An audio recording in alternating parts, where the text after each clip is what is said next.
Cómo entrenar a tu dragón, El Rey León, Maléfica, La Sirenita, Lilo y Stitch, La Bella y la Bestia, Blancanieves. ¿Cómo es posible que llevemos más de 10 años en los que la mayoría de las películas sean remakes en live action de películas que ya hemos visto? Y además, casi todas son un auténtico fracaso. Entonces, ¿por qué no se exploran nuevas ideas? ¿Cuál es el secreto para que solo unas pocas adaptaciones funcionen tan bien? Soy Tania y hoy vamos a analizar qué está pasando últimamente con los live action. Así que agarra tus palomitas porque comenzamos. Hay algo curioso con estos remakes live action, y es que se nutren de la nostalgia, y la nostalgia es un arma de doble filo. Cuando pensamos en una película o videojuego que marcó nuestra infancia, no recordamos exactamente cómo era. Recordamos cómo nos hizo sentir. Por eso los remakes no compiten solo contra otras películas, también compiten contra la versión idealizada que el público tiene de ellas. Y cualquier cambio, por pequeño que sea, se vive como una traición. No porque sea necesariamente peor, sino porque no coincide con el recuerdo. Pero la nostalgia no actúa sola, hay algo más profundo. Y es el miedo al cambio y a la pérdida de identidad. Hay muchos personajes que se han convertido en símbolos, iconos culturales que representan a toda una generación. Y cuando se tocan esos símbolos no se percibe como una adaptación, sino como una reescritura de algo que sentíamos nuestro. Por eso, cuando hay cambios de tono, diseño o casting, instintivamente aparece el rechazo emocional y se lee como ya no me representa o esto no es lo que era. Por eso muchas discusiones sobre live action no son realmente sobre cine, sino sobre el sentido de pertenencia. Entonces llega el primer tráiler, y hoy en día los tráilers no se ven, se examinan. En 2 minutos decidimos si una película merece existir. A partir de ahí da igual lo que haga la película, cualquier plano raro, CGI irregulero o diseño que no convenza activa un efecto de bola de nieve e internet se llena de memes que no hacen más que aumentar la opinión negativa del público incluso antes del estreno. Y cuando por fin llega la película, muchos no van a verla y los que van lo hacen para reafirmar su opinión.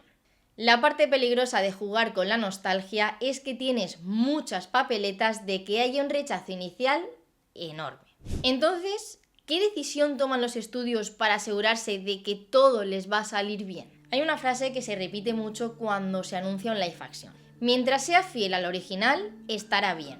El problema es que la fidelidad por sí sola no garantiza nada. Muchos live action se limitan a copiar los mismos planos, mismos diálogos, mismas escenas. La lógica es sencilla. Si copiamos lo que ya funciona una vez, pues volverá a funcionar. Y sí, es probable que funcione, como pasó con el live action de Cómo entrenar a tu dragón. Pero si solo te limitas a replicar lo que ya se ha hecho, ¿qué valor tiene? Por eso el resultado suele ser justo el contrario. La escena es reconocible, pero no genera la misma emoción, se siente vacía. Si bien ser lo más fieles posibles puede verse como una muestra de respeto hacia la obra original, también puede ser una señal de miedo. Miedo a reinterpretar, a enfadar o a fracasar. Cuando una adaptación se limita a reproducir imágenes conocidas, renuncia a tomar decisiones propias. Y esto nos lleva a una distinción clave. Respetar la forma, es decir, los diseños, diálogos o escenas concretas, no es lo mismo que respetar el espíritu, como los temas, el conflicto o lo que nos hace sentir. Como público solemos decir que queremos fidelidad, y es cierto, pero lo que realmente nos gustaría es volver a sentir lo mismo. Y eso no se consigue copiando imágenes, se consigue entendiendo por qué esas imágenes funcionaban. Después de hablar de todo lo anterior, parece que los remakes en live action están condenados a fracasar. Pero no es así, porque de vez en cuando aparece una adaptación que no solo funciona, sino que nos hace preguntarnos por qué no ocurre más a menudo. Los live action que funcionan tienen algo en común. No copian escena por escena, sino que entienden qué es lo importante y son fieles a lo esencial. Aunque haya cambios visibles, son coherentes con el tono y el formato al que se están adaptando. Y cuando eso ocurre, el espectador puede aceptar las diferencias porque entienden la intención. Pero respetar el espíritu no es suficiente. La pregunta clave de cualquier live action debería ser muy simple. ¿Por qué contar esta historia otra vez? No basta con decir, es que ahora la tecnología es mejor, o haremos lo mismo pero con actores reales. Las adaptaciones que funcionan no reemplazan a la obra original, la enriquecen. Exploran temas que solo se insinuaban en la obra original, profundizan en personajes secundarios y cambian el enfoque narrativo. Dos buenos ejemplos de esto que acabo de comentar serían la película de Cruella, que explora el pasado de la mítica villana de 101 Dálmatas, o el capítulo 3 de la primera temporada de The Last of Us, donde se profundiza muchísimo en los personajes de Bill y Frank. En definitiva, las buenas adaptaciones expanden el universo, y para hacer eso hace falta algo más que presupuesto.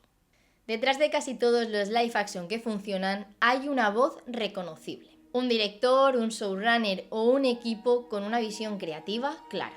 Son obras que se atreven a tomar decisiones, asumen riesgos para mostrar un nuevo punto de vista, una autoría. Incluso si luego no nos gusta el producto final, al menos se nota que alguien nos estaba contando algo. De hecho, cuando un live action funciona de verdad, es cuando consigue que a gente que nunca se había sentido atraída por esa historia le guste y acuda a ver o leer la obra original. Por ejemplo, gracias al live action de One Piece, mi madre sabe quién es Luffy. Y si no fuera por esa serie, ella no lo habría descubierto nunca, porque ella no es muy de anime, que digamos, la verdad. Entonces, si sabemos todo esto, ¿por qué uno de los estudios más grandes del mundo sigue fallando una y otra vez en sus live action? Sí, estamos hablando de Disney. La respuesta fácil sería decir que ya no saben contar historias o que se han quedado sin ideas nuevas. Pero yo creo que la realidad es algo más complicada y mucho más interesante. Disney no fracasa porque haga live action, fracasa porque no los trata como adaptaciones. Y me sorprende porque si lo pensamos bien, la gran mayoría de éxitos de Disney en realidad también son remakes. Peter Pan, El jorobado de Notre Dame, Pocahontas, Mulan, Aladdin, Hércules, El Rey León, Mary Poppins, La Cenicienta e incluso Blancanieves. Todos son adaptaciones de cuentos o historias clásicas. La diferencia es que antes Disney entendía las historias que estaba adaptando y el medio en el que los estaba adaptando, porque cada formato cuenta historias de forma distinta. Por ejemplo, la animación permite expresiones mucho más exageradas que resultarían extrañas en acción real. Y por el contrario, lo que en acción real es sutil, en animación se vería demasiado plano. Y aquí es donde entra el mayor error de muchas de sus nuevas adaptaciones. En La Bella y la Bestia, todos los personajes animados funcionan precisamente por eso, porque son animados.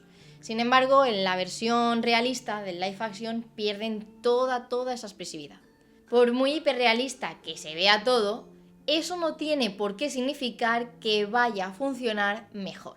De hecho, el realismo reduce el rango expresivo y muchas historias dependen precisamente de eso. Y lo mismo pasa con El Rey León. Los personajes ya no transmiten emociones y escenas que antes eran icónicas pierden toda su fuerza. Todo lo que estaba expresado de forma artística mediante el color o las expresiones desaparece.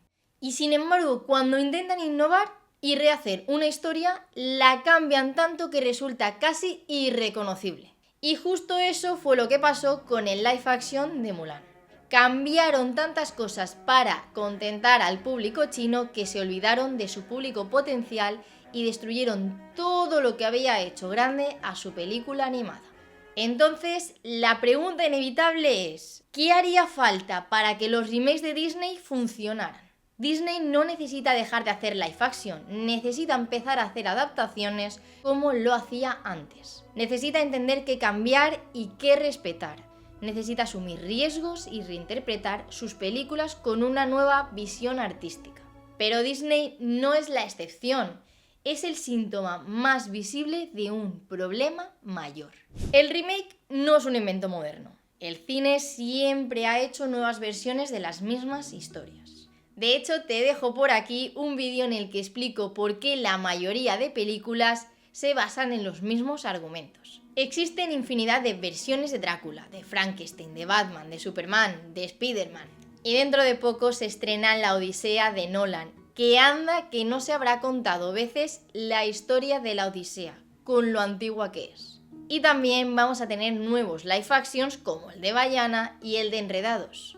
El problema es que la industria del cine es cada vez más cara y los grandes estudios no están dispuestos a invertir millones en algo desconocido que no saben si funcionará o no. Por eso es mucho más seguro apostar por una IP reconocida, porque tienen la nostalgia como garantía. Pero como he comentado al principio, la nostalgia es un arma de doble filo. Aún así, los grandes estudios casi siempre deciden tomar este camino, haciendo que haya menos espacio para los directores y para las ideas originales dentro de las grandes producciones. Y aquí entra otro factor importante, el papel del público. Es fácil señalar solo a los estudios, pero el público también forma parte del ciclo. Al final solemos consumir lo que ya conocemos. Todo el mundo critica los remakes, pero las salas de cine siguen estando llenas. Todo el mundo odia el live action del Rey León, y sin embargo es una de las películas más taquilleras de la historia. A los estudios les da igual si la película gusta o no. Si ellos se llenan los bolsillos, funciona. A por la siguiente. Así que los remakes o live action no son el problema, son el síntoma. El síntoma de una industria que teme perder dinero y de un público que teme decepcionarse. Hemos creado un sistema que premia la repetición. Y mientras el miedo siga siendo el motor principal, se seguirán tomando las mismas decisiones. La pregunta real no es si necesitamos menos remakes, es si estamos dispuestos a asumir más riesgos. Porque sin riesgo no hay adaptación que funcione, ni nueva historia que pueda nacer. Ahora me interesa saber qué piensas tú. Dime en los comentarios qué live action crees que entendió bien la obra original y cuál falló por cambiar demasiado o por no cambiar lo suficiente. Te dejo por aquí mi último vídeo y si te gusta este tipo de contenido, no olvides suscribirte y los que ya lo estáis, nos vemos en el próximo vídeo. ¡Chao!